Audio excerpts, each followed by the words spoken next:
Leora Stanhope came out to teach the loneliest school district in the county and found there was no schoolhouse in it at all, and the settled folk of Antelope Creek took one look at a young unmarried woman keeping lessons in the corner of a drafty borrowed granary and decided, before she had opened her first book, that she would be gone before the first hard snow. The way the last 3 teachers had gone, for everyone knew a slip of a young woman could not govern a winter term in a barn, could not stand the boarding round in the 40-below wind, and the sooner the district gave up its dying little school and sent its money across to the Junction, the better for everyone. She did not know yet that before a signed petition and a whispering doubt could dissolve her district and strike her school off the county's rolls, the quietest man in that whole country, a carpenter who had scarcely said a dozen words to her, would set his own 2 hands and his own hard-saved years against the whole county to build her a schoolhouse, and to keep her. It had begun, the way the hard turns of a life so often do, with a promise other people had broken before she ever came. The district had organized itself 6 years back and voted a schoolhouse by subscription. The settlers hauled stone for a foundation. A carpenter hewed and laid the sills on the low knoll above the creek, and then 2 dry years came in a row. The subscription notes went worthless, and the framing never rose. Twice more the board passed the hat, and twice more it came back light. So the sills weathered gray on the knoll, and the district's lessons kept in the corner of Hiram Pettibone's granary, between the seed wheat and the harness pegs, with a rusted stove and the wind finding every crack in the boards. 3 teachers had come to that granary in 3 years, and 3 had quit it. Leora Stanhope came in the fall with a certificate from Ohio, her mother lately buried and nothing left back there to hold her, and took the school at $30 a month, because no certificated man would touch it for the wages. The board that hired her did not trouble to hide what it thought of its own bargain. Rufus Bigelow, the chairman, a broad-acred man who grudged every dollar of the school tax, told her plainly at the hiring that she was the cheapest teacher the district had ever got and would likely last the shortest. And his wife Eudora, who set the moral tone among the settled wives, let it be known that a young woman with no people in the country. Boarding round from house to house and ringing a bell at a granary door like a peddler was not what a decent district meant by a school, and that the sensible thing was to give the whole business up and send the scholars and the money across to the big graded school at the Junction. The word went round low and certain and kindly cruel, and the pity in it had teeth. Here is the thing the county had not troubled to learn. Leora Stanhope was a quiet, exact soul who had been raised in a schoolroom the way other women are raised in a kitchen, and she kept her term the way her mother had taught her to keep one. The register ruled and dated in a fair round hand. Every attendance and every recitation entered the day it was made. And she kept one thing above all the school dear to her, her mother's little brass school bell, a plain thing of brass and turned hardwood whose handle had gone dark and smooth with the oil of her mother's hand through 20 Ohio terms, and that Leora now carried to the granary door each cold morning and rang out across the grass to call her scholars in. The small, bright sound of it was the one thing in that whole emptied country that said the school existed at all, and that she was the keeper of it. She had made up her mind, the first morning she rang it, that the sound would not be silenced while she had 2 hands to ring it with, and none of it would keep the district alive. For the law cared nothing for how hard she worked, nor how fair her hand. A district lived or died by its standing on the county's rolls, and the county superintendent's rule was plain: a district must keep its lawful term unbroken and stand its spring examination in a fit house, or lose its apportionment of the school fund and be annexed away. Rufus Bigelow's petition to dissolve the district was already going the rounds, and worse than the petition, a charge had begun to be whispered that a term kept in a granary was no lawful term at all, that her register was surely a muddle, and that the superintendent would find the whole irregular business wanting. And the examination was coming in the spring that would settle it. Near enough now that a single bad account of her would end the district for good. I have been keeping this hearth a long while now, telling the slow stories, the ones where nobody is saved by luck or by a fortune out of nowhere, but only by the stubborn daily choosing to do the next right thing with whatever hard season you have been handed. And if that is the kind of story that keeps you good company of an evening, then draw your chair up close and stay with me, because Leora is about to learn the thing this whole channel keeps circling back to, that the people a county is quickest to write off are so often the very ones with the most quiet worth in them, and that it sometimes takes one silent. Unlikely soul to see a person whole when the whole country has already made up its mind not to. The man who wanted the district dissolved did not live in it. Cyrus Ostrander kept the big graded school at the Junction, a smooth, plausible man with a first-grade certificate and a fine hand for talk, who had wanted the districts consolidated under himself for 2 years. For a consolidated school meant a principal's salary and a principal's standing, and Antelope Creek's scholars and Antelope Creek's apportionment would buy him both. He was Eudora Bigelow's cousin besides, and he did not come at Leora with threats, but with a reasonableness that was worse. He drove over one bright afternoon, hat in hand, and told her in an easy, regretful voice that no one doubted she meant well, but she must surely see there was nothing in it for a lone young woman, that scholars belonged where the maps and the blackboards were, and that if she would only advise the district to sign, he would see she was paid out her term and spared the shame of watching a school die under her. He let that word shame sit gently in the air and wished her good day, and Leora stood in the granary doorway with the cold going all the way through her, for that school and her boarding round were the only place she had left on this earth. Behind Ostrander's smoothness stood Bigelow's petition, and behind them both ran the whisper. A charge built to cost the men who passed it nothing and cost her everything, and it ran through the county like a grass fire. It was a tidy piece of work. No one had to say the young teacher had failed, only that the arrangement was irregular. No one had to vote against her, only for good sense. And by spring the district would be dissolved, and the little bell would go back into a trunk. The silent soul who would see her whole through all of it had been watching longer than she knew.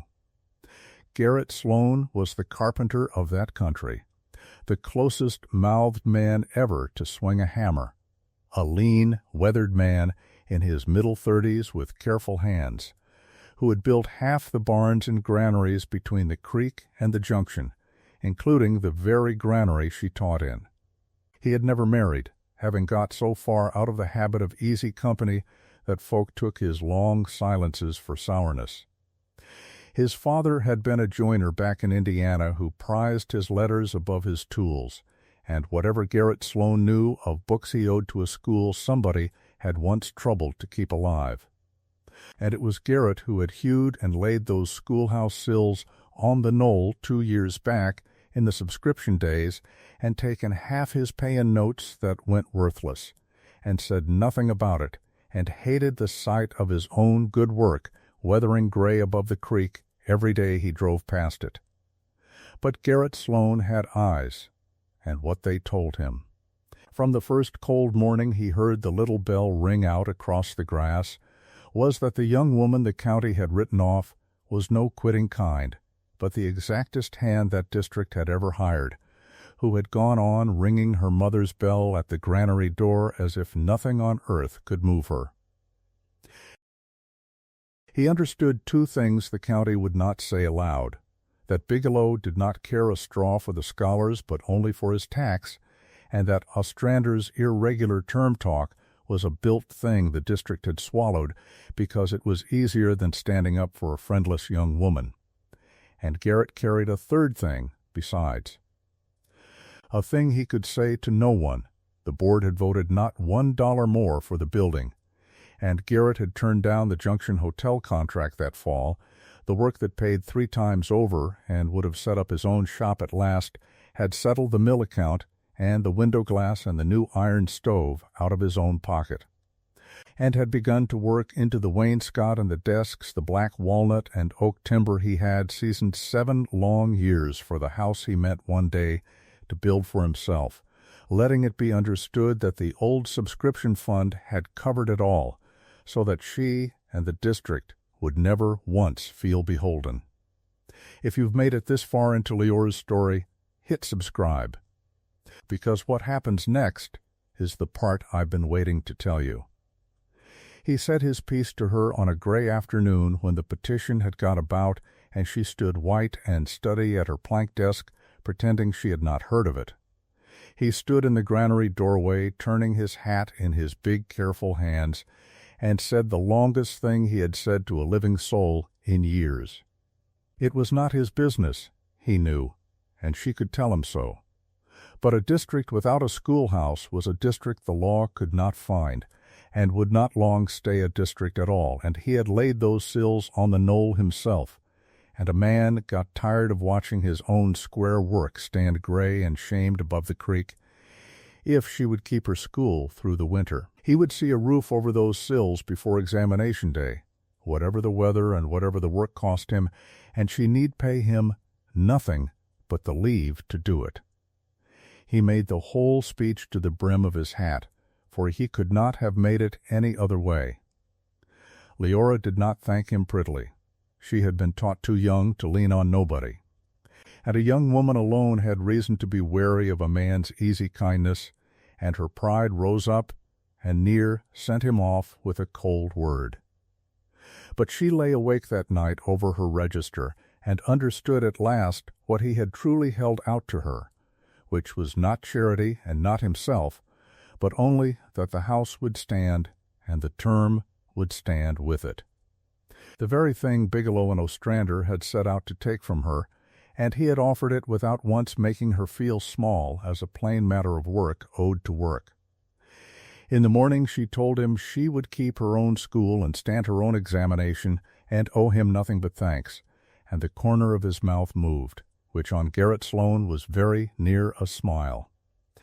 There was nowhere much for the two of them to be but at the work, and a shared labor has a way of leaking into the heart whether two people will it or not.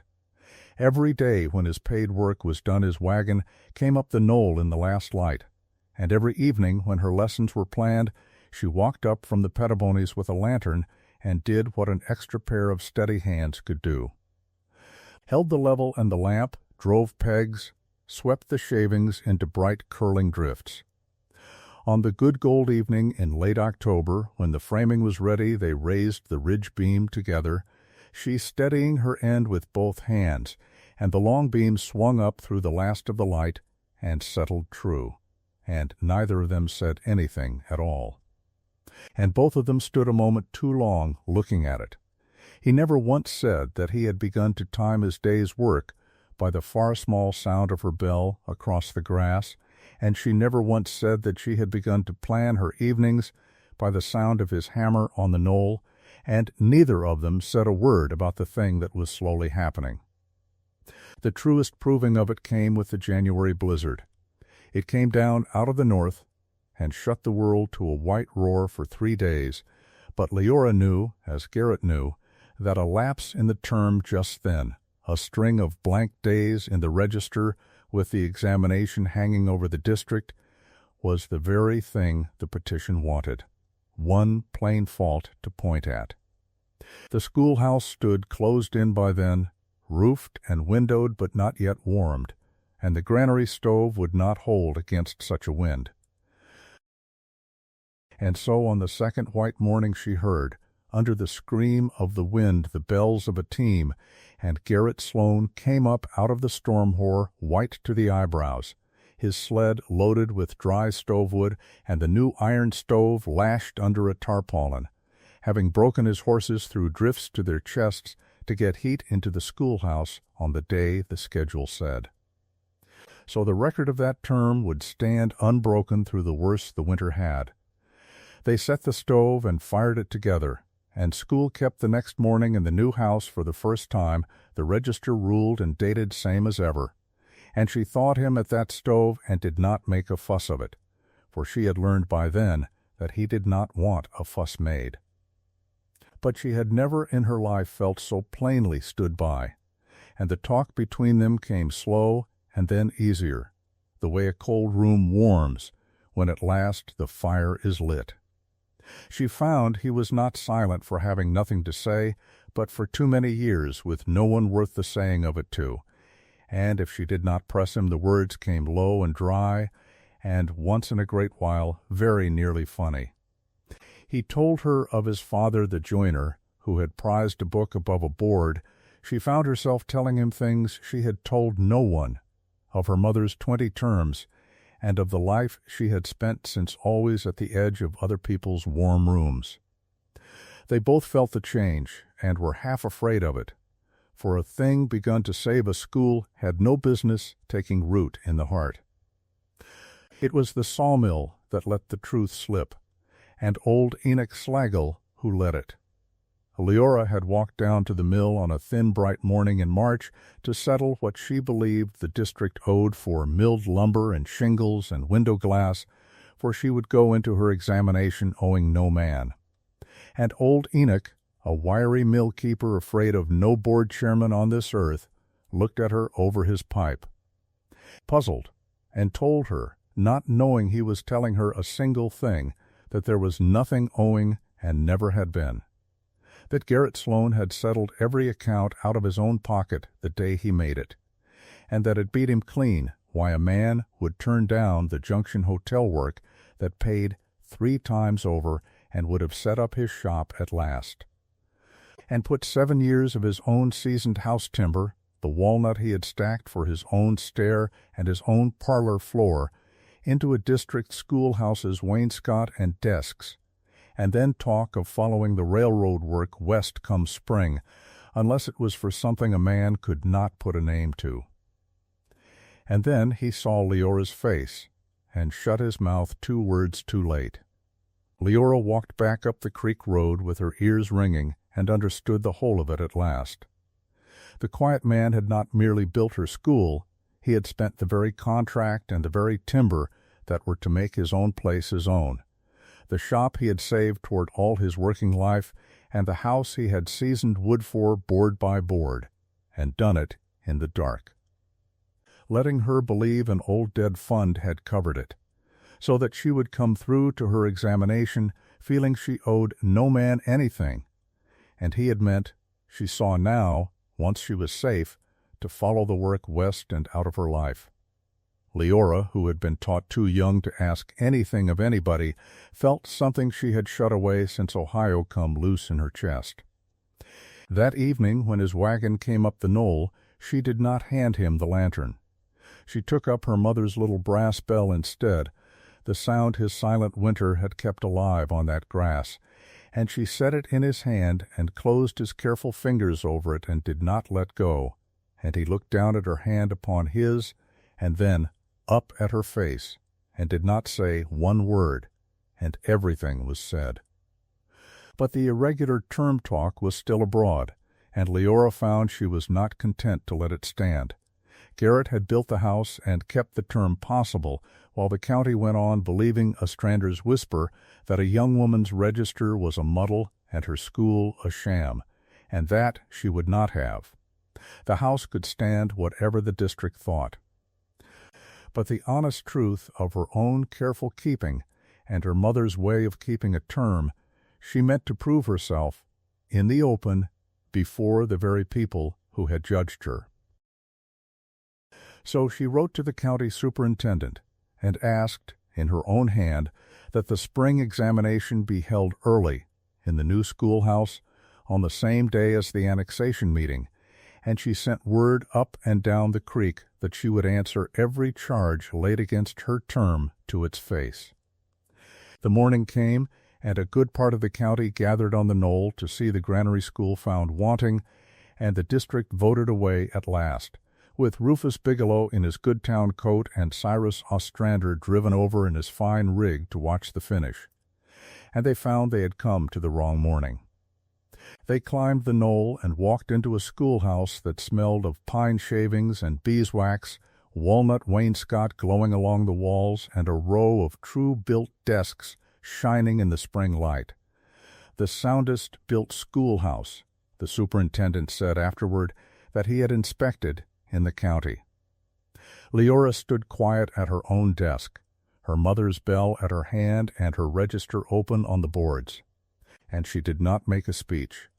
She stood steady while the superintendent went through the term to the last particular, read the register down its dated columns, not a blank day in it, blizzard and all, heard the recitations she had drilled all winter in a granary, and pronounced the term lawful, regular, and honestly kept, and its teacher as exact a hand as he had examined on the whole circuit.